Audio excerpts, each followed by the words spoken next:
you more of a carrot or stick property investor? In this video, we're going to go through 3 carrots and 3 sticks when it comes to property investing. And I'd love to see by the end of this video which one you think you are, because I think I know what I am. But on each of these topics, on each of the 3 carrots and 3 sticks, I'm going to be giving it a rating as to where I think I sit on the scale for that specific item. And so I'd love to hear in the comments below where you think you're at. Now let's kick off with item number 1, which is a carrot. And that carrot is the dream of financial freedom. Most people would say they're investing in property for financial freedom. What does financial freedom mean to you? It can mean different to someone else, but financial freedom to me is choices, which is why it's a carrot. It's freedom to do whatever I want, with whoever I want, whenever I want. You know, it's that ultimate view of freedom.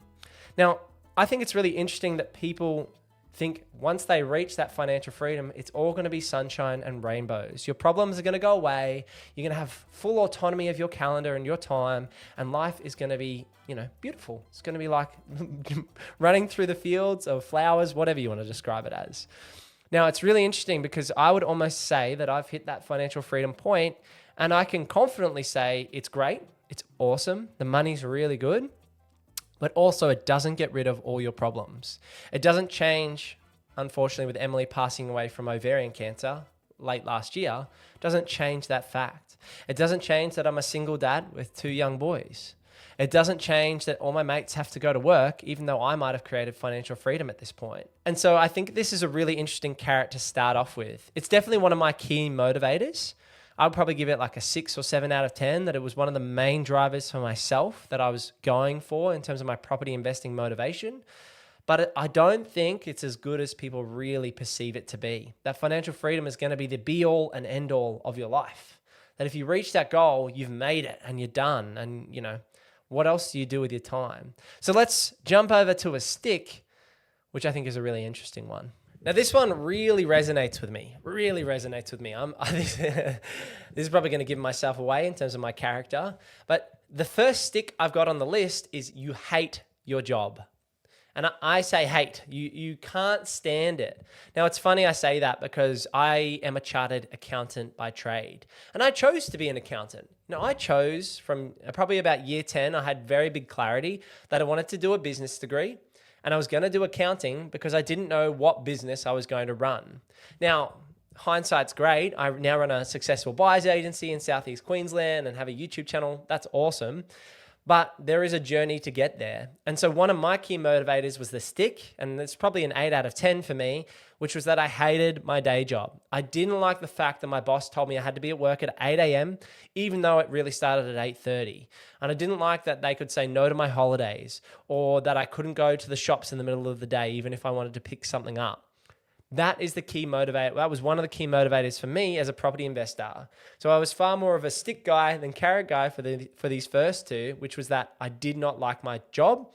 And in particular, I didn't like the rigidity of it. Now, this has changed a lot. With the COVID era, a lot of people have been able to work from home and gain more flexibility. But what I'm seeing on the ground in reality is that people are being forced back into offices and back into work. Now, when I was 21, 22, 23, working in an accounting firm, all my 30 plus bosses loved coming into work. And that's because they had more autonomy. They were earning more money. They had more autonomy. And a lot of them were escaping their kids. And I can understand that now, having 2 beautiful boys who are 1 and 3, that work can be escaped for a lot of people with kids when kids are so much work. And so now on the other side of having 2 kids, yes, I can get that people would start to enjoy to come into the office and have that social and not kid time and earn good money at work as well. But building the property portfolio for me was about having control of my calendar. And so I would give this, an 8 or 9 out of 10. And my key motivators was the stick in terms of hating my job and wanting to transition out of being an employee to being someone who is a business owner, essentially, because I see property investing as a business.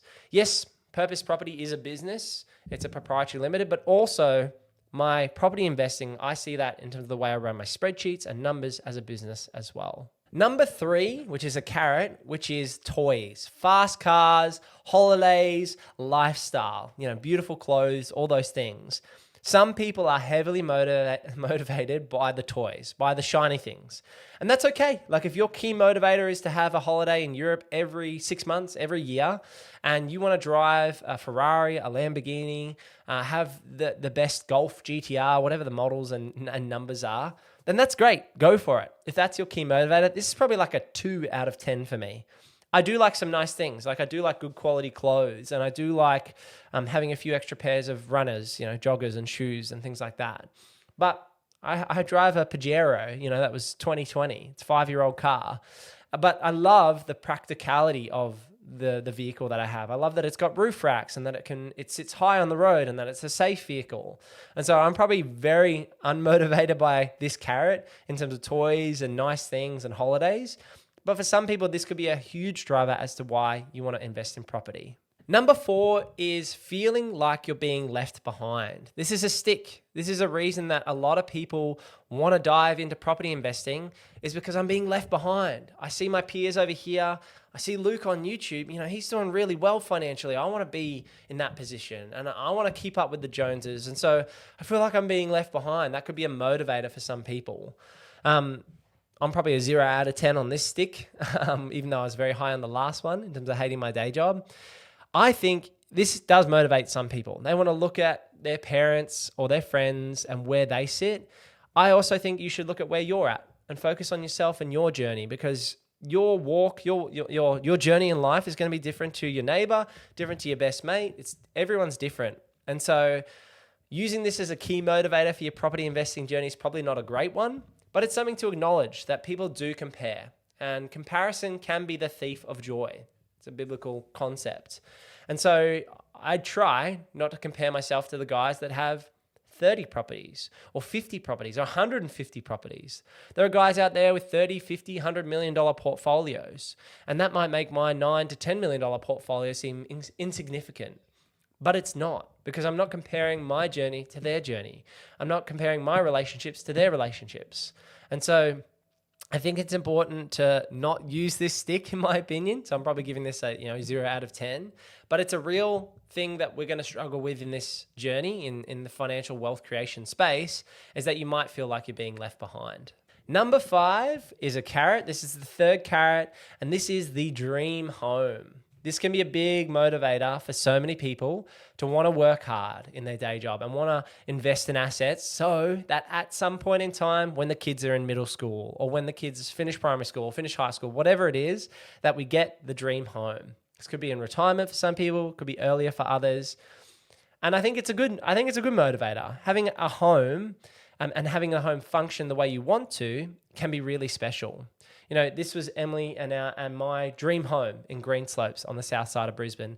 And it was a big motivator. Like we spent $850,000 at least on the build. And I think girls tend to be more in the dream home space than guys. And that was certainly true for Emily and I. I'm downsizing my lifestyle out of the dream home in the next 8 to 10 weeks. And so this carrot can be good as part of a collective vision, as part of a family, as part of a household. I'd probably give this one a 5 out of 10. And so, dream homes are great, but also it's not the be all and end all. The dream home is the one that you could create as a family and create as a household. And it's great to work towards goals of being in a certain suburb or beachside or, having that lifestyle. And this house is beautiful and has given us good quality of life. So I certainly think this can be a good carrot and something that motivates a lot of people. Number 6, which is the third stick, and this is a mix of cost of living and retirement goals. So a lot of people are concerned about inflation eating away their buying power. You go to Coles or Woolies and you try and get a basket full of goods, you're not walking away from spending $75 to $100 on just a small trip to the shops. A lot of people are also thinking about their kids. A big stick is that my kids, my boys, won't be able to break into the market or buy a property when they're 20 or 25. And so with the property portfolio that I've been able to build at this point in time, I'm going to be able to pass that on to my kids in some way that will give them a leg up to break into the market and to start their families and their future. So this is a huge motivator for me and a huge motivator for a lot of Australians because we care about our kids, we care about their future, and we care about their security. So I give this one, a 7 out of 10 in my opinion, that we don't want our dreams crushed and our hopes crushed for a future for our children. And we want to manage the current cost of living crisis for ourselves and build for a good retirement and then pass that on to the next generation. And so it's really interesting talking to so many people each week in my business, Purpose Property, who are looking to buy a property in Southeast Queensland about the key motivators, whether it's a carrot or a stick. If you've run through this list today and you've rated them like I have, you can probably see that I'm a bit more of a stick-motivated person than a carrot-motivated person, which is quite a funny thing to say. My big sticks, if you want to say that, is hating your day job and building for a future. Those would be my two key motivators. But if I go back and look at what Emily was really keen for, it was probably the financial freedom aspect, so choice of being a stay-at-home mom or having more time and not being forced to work, and that freedom aspect. And maybe the dream home was a big motivator for her because of the quality of life and what we could make out of a home. And so everyone's going to be different. Whether you're motivated by the carrot or stick, it doesn't really matter. You might be, carrot number 2, which was fast cars and holidays. That might be your only sole motivator, and that could help you push towards the goal. I think the big thing to recognize here is that you are motivated. You are taking a proactive approach to make those next steps and continue your investing journey because there's a reason why. These carrot and stick things are a reason why. It's your why. Now, my faith and hope as a Christian is in a bigger future. It's in eternity. And so I have to take a zoomed out view when I'm looking at these motivators to my eternal motivation. And so I think that's something really interesting to note is that my faith probably trumps all of these things, that it's great for me to build a future. It's great for me to build a dream home with Emily in the case of Green Slopes. And it's great to aspire to pass on wealth to my boys. But my faith is more important than any financial outcome here as well. So I'd love to hear from you in the comments below. Are you a stick or carrot motivated person? If you are looking for a Brisbane buyer's agent, head over to purposeproperty.com.au to have a chat with myself. And give this video a click right here. Just give that one a click because that's the one to watch next. All right, I'll see you over there. Peace.